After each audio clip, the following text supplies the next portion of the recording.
Hello everybody, it's your friendly neighborhood INFP, and what's this? 3 videos, one after the other, or shortly closely related to one after the other?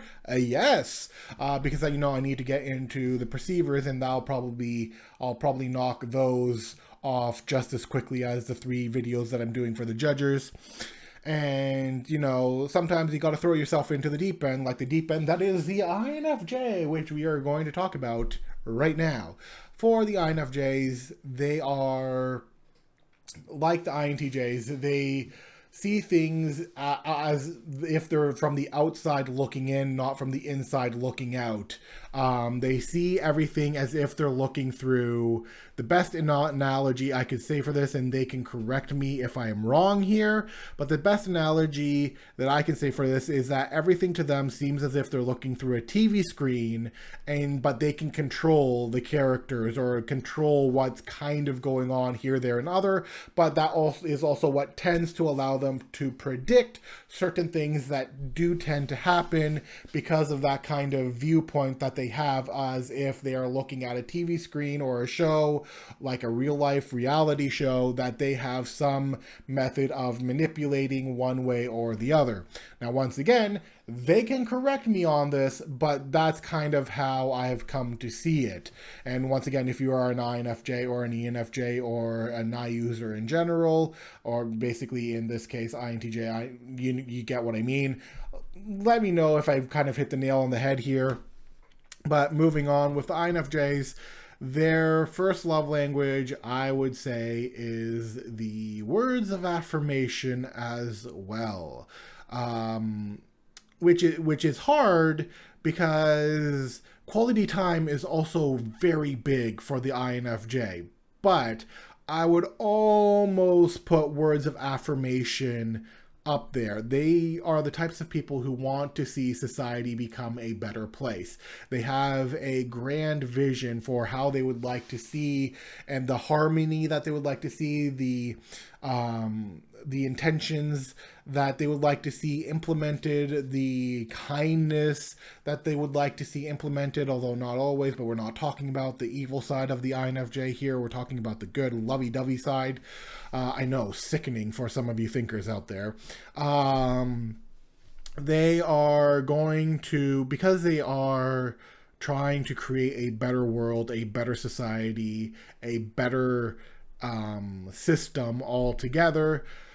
When they're in a relationship with you, they are going to want to help create that better society, that better relationship, that better world, except that world now includes that other person who is super close to them that they want to see, succeed, achieve, grow, become better, become more harmonious, become more kind.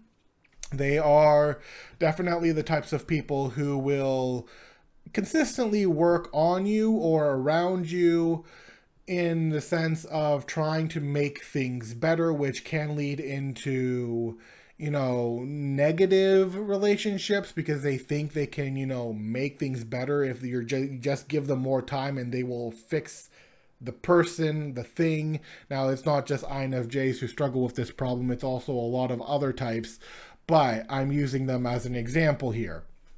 They're going to want to use a kind of future goal to motivate you towards, to help you towards, so that you can both grasp that kind of envisioned world that they are working towards achieving, which is why I would put words of affirmation first, and the second I would put quality time. INFJs, much like other introverts like the INTJ, INFP, and all of them, quality time, super important to us all.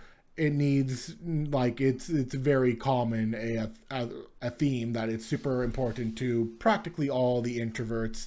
And INFJs are no exception to this rule. They will want to spend time to know your inner workings. They are going to want to spend time to sit down and know your world, or see what your world is kind of like in a different way than an INFP, but we'll get to that when we start talking about the INFPs. Spoiler alert, it's going to be the last video on love languages. So with the INFJ, they are going to want to get to know you. They're going to want to spend that time with you. They're going to want to try and, find the things that you both enjoy that you can spend doing hours a day. They may even enjoy talking philosophy, theology, humanities, whatever deep conversations that they can have with you, even sciences such as astrology, chemistry, biology, whatever you want to throw in there, whatever is a deep and unique, interesting subject to you as a person, the INFJ is typically going to want to know about it, and they're going to typically want to be a part of it. And of course, they're going to want you to be a part of some of the things that they do as well, as is proper with, spending quality time with each other. So with that being said, quality time is where I would put there. And then this is going to get a little bit more tricky because INFJs are kind of hard to get to know. At least for me, I've had difficulty understanding them to some extent, and that's, it's fine. I can get along with them just swimmingly, but there are essences of them that make this next bit a little bit more harder for me. So thinking about it, I would say that the third one would be, I would say, services, but once again, like the INTJ, not in the way that you think. INFJs are looking for the future, betterment of the world or their immediate surroundings. And if you're part of that close connection of friends, family, lovers, then that is, of course, going to include you as well. As such, they are going to try and bring more of a kind of futuristic plan around stuff, a more psychology based thing around things. They're going to try and bring things into a more happier, harmonious type relationship. They're going to work towards trying to figure out what is the best solution for a happier, more homey type of life as much as they can reach. And they are going to, their acts of service is going to go around trying to make that happen in some way, shape, or form. This isn't to say that they are going to do everything for you, which they are not.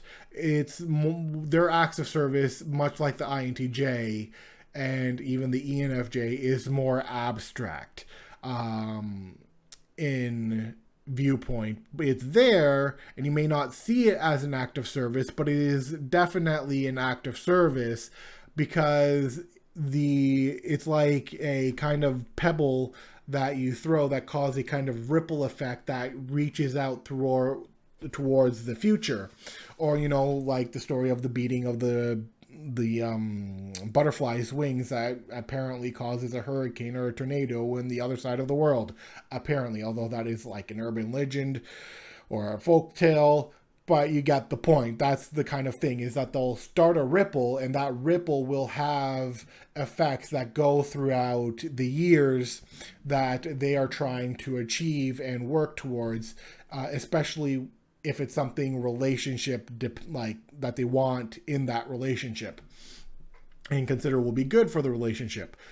So that's why I would put acts of service there. And then the next one I would do, I'm going to say gifts. I'm going to say gifts. I could be wrong here, but INFJs are not a very open type of people. Yes, they can appear as if they're ENFJs. Yes, they can appear as if they're extroverted. Yes, they can appear to be the most friendly person that you will ever meet, but they also keep a lot to themselves. So if you have managed to get them to open up to a certain point where you know exactly what kind of gift that they would enjoy, or if you're in that kind of relationship where they'll enjoy just various gifts that they find super important, then I would say gifts would be like a very important thing to them, because you have gotten to that point of the opening, like them opening up to where you can give them the meaningful stuff that makes them feel appreciated and loved. And in turn, they will often do the same thing back to you. It's kind of like a give and take type of relationship here. What you do to them, in the same, like if you give them gifts in that way, they will usually, even if you don't, do the same thing for you. Which brings us to the last one, physical touch. I haven't known INFJs to be super huggy. I haven't known them to be super PDA types of people, much like the INTJs. A lot of their intimacy, physical touch type things are going to happen in intimate, close relationships. Yes, you may see them hugging a friend. Yes, you might see them hugging family members, but I don't think it's their go-to method. Of course, I could be wrong, but from the INFJs that I've met and the INFJs that I've known, I haven't seen them be super huggy, super cuddly, super touchy type of people. So that is why I'm going to put that last. Now they may do it as a kind of chameleon camouflage type thing, especially when they have to put on their extrovert skin, but that does not mean that it's one of their main love languages. They're doing it out of necessity, not out of their own desire to necessarily do it. So, with that being said, that is going to be it for the INFJ, and the next time I do these, it is going to be on the perceivers, and then we're going to move on to other videos that I've been putting off. Until next time, and of course, if you like these videos, be sure to like, share, and subscribe. I would like to reach at least 500 subscribers by the end of the year, and with that being said, I will see you guys later. Bye-bye.